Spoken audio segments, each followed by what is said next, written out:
जय धर्मराज की। आप सब कैसे हो? अच्छे हो ना? अच्छे ही रहना। तो आज हम कहानी कहते हैं धर्मराज जी की, तो ज़रूर सुनना और हमारे चैनल को लाइक सब्सक्राइब कमेंट ज़रूर करना। तो कहानी आरंभ करते हैं, सुनो।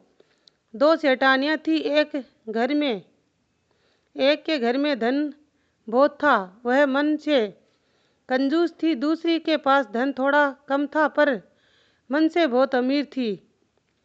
रोज सवेरे उठती थी, गंगा स्नान करती थी, तुलसी माता बड़ पिंपल सींचती थी, भगवान के मंदिर जाके पूजा करती थी, धर्मराज और सूरज भगवान की कहानी सुनती थी, भगवान के भोग लगाकर अतिथि को जिमाती थी, गाय कुत्ता के लिए एक एक रोटी निकालती थी। दूसरी सेठानी इस धर्मात्मा को देखकर हंसती थी और कहती थी, पता नहीं दिन भर क्या करती रहती है।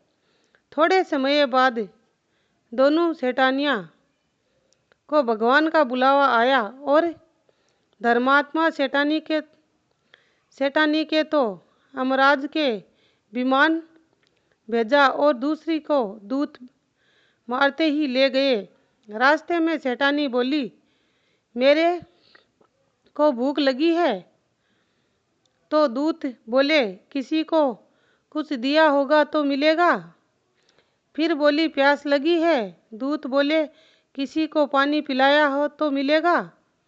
रास्ते में उसे कांटे चुभने लगे, गर्मी पड़ने लगी, पर दूत तो उसे घसीटते ही ले गए। अब तो सेठानी बहुत पछताने लगी कि सब कुछ होते हुए भी दान धर्म नहीं किया। इतने में यमराज का दरबार आ गया। धर्मात्मा बुढ़िया को भगवान के पास सिंहासन मिला और वह उस पर बैठी थी। उधर दूसरी सेठानी तो तपते कुंड में डाल दिया। अब सेठानी यमराज से बोली, मुझे 1.25 पहर का जीवन दान देवो, मैं वापस आकर ये दंड भोग लूंगी। यमराज बोले, ठीक है। सेठानी के शरीर में वापस प्राण डाल दिए।